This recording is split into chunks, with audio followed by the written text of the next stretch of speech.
Hi readers, we're continuing with the novel study of The Sign of the Beaver, Chapter 3.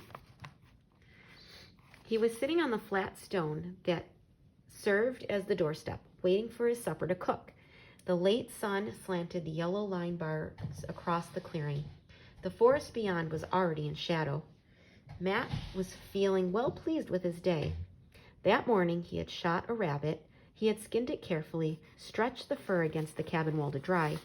Chunks of the meat were boiling now in the kettle over the fire, and the good smell came through the door and made his mouth water. In the dimness of the trees, the darker shadow moved. This time it didn't disappear, but came steadily nearer. He could hear the crackle of twigs under heavy boots. Matt leapt to his feet. Pa? No answer.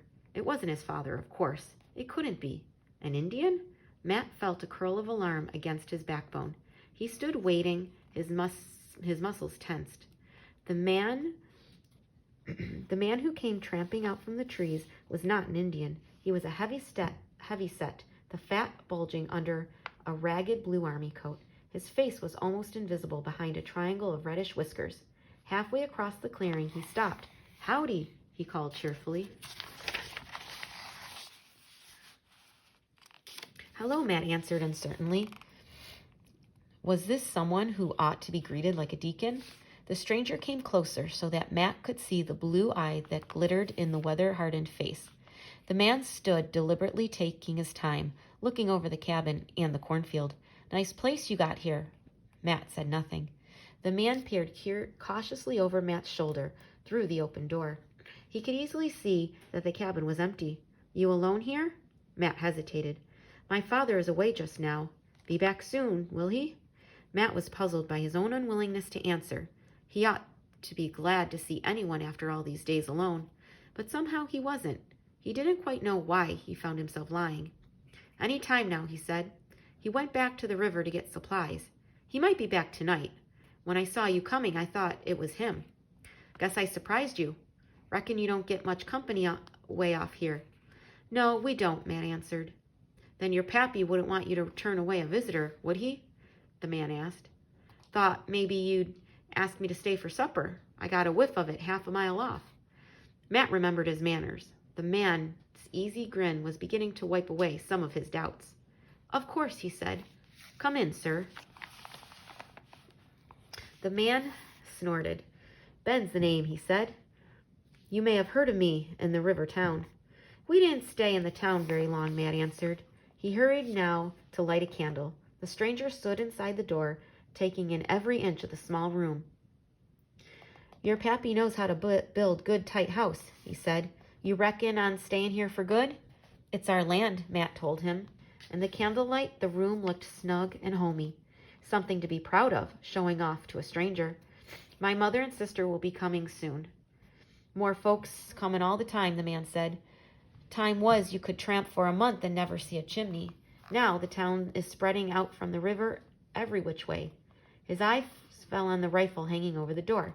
He let out a slow, admiring whistle and walked over to run his hand along the stock. "Mighty fine piece," he said. "Worth a passel of beaver." "My father wouldn't sell it," Matt said shortly. He was busying himself now to make the stranger welcome. He scooped out a good measure of flour, stirred in some water, patted the dough out on a clean ash board, and propped it up in front of the fire to bake. He laid out 2 bowls on the table and the 2 pewter spoons. He poured molasses into one pewter dish, then ladled the hot stew into the bowls. The way the stew disappeared, the stranger couldn't have eaten a meal for a good while. Matt took a very small share for himself. He pulled back his hand and watched the man snatch the last bit of corn cake.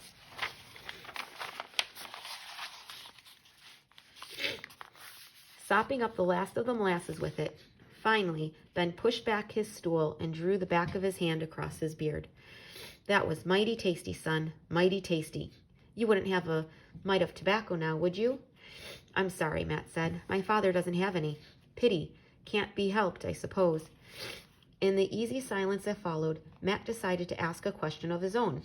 "Are you traveling to the river?" Ben snorted again. "Not likely. I'm keeping as far off of that river as I can till things quiet down." Matt waited. Tell the truth, I got away from that town just in time. Warn't nothing they couldn't prove, but they sure had it in for me. So I says, Ben, I says, you been planning on getting yourself some beaver pelts. Looks like now's the time to get moving. I aim to settle in with the Redskins a bit, maybe move on north. You mean you're going to live with the Indians? Could do worse. I can bed down about anywhere. It certainly looked as though, invited or not, Ben was planning on bedding down right here in the cabin. He had eased himself off the stool and sprawled out on the floor, his shoulders propped up against the wall. He pulled a dirty corncob pipe from his pocket and stared down at it ruefully. Pity, he said again. Meal like that needs baccacy to settle it right. He put the pipe away and shifted his heavy bulk against the wall. When I was not much more younger your age, he drawled. Well fed and ready to talk. I'd spend the whole winter with the Redskins, hunt with them, trap. Easy to pick up their lingo. Still remember a deal of it, but this country ain't the same anymore. You gotta go west, Ohio maybe, to get any decent trapping. The Indians still hunt here, don't they? Matt asked. The Indians had mostly cleared out these parts, Ben told him. What wasn't killed off in the war got took with the sickness. A deal of 'em moved on to Canada. What's left makes a mighty poor living, game getting so scarce. Where do they live? Roundabout, Ben waved vaguely towards the forest. They make small camps for a while, then they move on. Let's see, the Penobscots? I think I'm pronouncing it right. The Penobscots stick like burrs, won't give up. They still hunt and trap. No way to stop them. Never got it through their heads that they still own this land. You never seen none of them. My father did once. Do they speak English? Enough to get what they want. They pick it up from the traders. What pelts they can scrape together, they take into the towns. They can strike a sharp deal. You got to know how to handle them. Reason you ain't seen 'em, he went on, they got enough sense to clear out of these parts when the bugs are bad. They move off the whole lot down to the coast to get their year's mess of clams. Should be moving back about now. They'll stay the summer and then go for the big hunt come fall. Them hunts, he remembered, ain't nothing like 'em nowadays. Bows and arrows was all they had. Still, use 'em some. If they can't lay hands on a gun, I got so's. I was deemed near as good as any of them. Don't suppose I could hit a barn door now. Ben's voice drawled on and on, thickened with food and drowsiness. He told of the big moose hunts of his days with the Indians. He had fought in the recent war against the French and despised them for stirring up the Indians against the Maine settlements. He seemed to have single-handedly shot down half the French army. Especially he hated the Jesuits priests who had egged the Redskins on, and he had once been part of an expedition that broke into a chapel and smashed the popish idols. Once he had been taken captive by the fierce Iroquois who were set on putting him to torture, but then he had been too smart for them and escaped in the night. Listening, Matt couldn't make the man out. To hear him talk, he had been as big as a hero as Jack the Giant Killer, but he didn't look the part. He had certainly fallen on hard times of late. No doubt about it. However, he could tell a good story. The man's voice was trailing off, and he slumped lower and lower. Presently, he was sprawled flat on the floor and snoring. It was clear enough that he could bed down anywhere. At least he hadn't taken Matt's bed.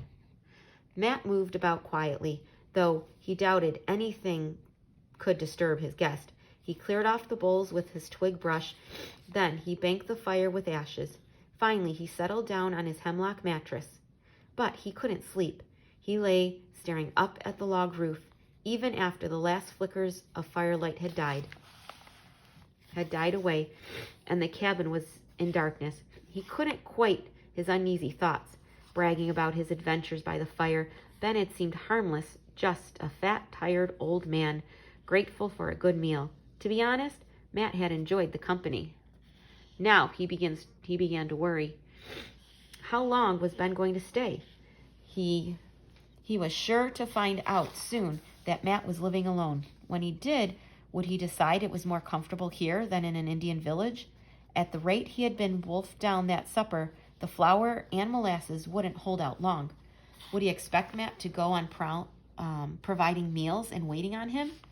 And why had he left the town and the river in such a hurry? Was there really some charge against him? Was he dangerous? Perhaps even a murderer? At that thought, Matt sat up on his pine bed. He'd been sensible to stay awake and on guard. He'd had half a mind to fetch down his father's rifle and keep it near at hand. Then he felt ashamed. What would his father say about begrudging a stranger a meal and a night's rest? All the same, he was determined not to shut his eyes that night. He kept them open for a long time, but suddenly he jerked out of a deep sleep and saw that daylight was streaming across the cabin floor. The cabin door was open, and the man was gone. Perhaps he had only stepped outside. Matt stumbled to the door, no sign of the stranger. Relief flooded over him. All that worrying, all the man had never intended to stay. Perhaps he had actually believed the lie that his father was returning that day. Then, once again, Matt felt ashamed. He must have made it only too plain that Ben wasn't welcome. Would Pa say he had done wrong? Still, it was too early to be sure. At any moment, Ben might appear, hungry for breakfast. He had better stir up some fresh corn cake. It was then that he noticed his father's rifle was not hanging over the door. In a panic, he searched the cabin. His own bed, the corner shelves, under the table, and the stools. He rushed back to the door, and on the edge of the forest, it was no use. No way of telling which way the man had taken or how long he had been on his way while Matt slept. Ben was gone, and so was the rifle. He should have kept it in his hands, and his hunch had warned him. He could see how that the man had had his mind set on that gun from the moment he laid eyes on it. But even if Matt had had it in his hands, could he have held it out against those burly arms? And to keep his gun, could he actually have shot a man, even a criminal? It was only later, when his rage began to die down, that he felt a prickle of fear.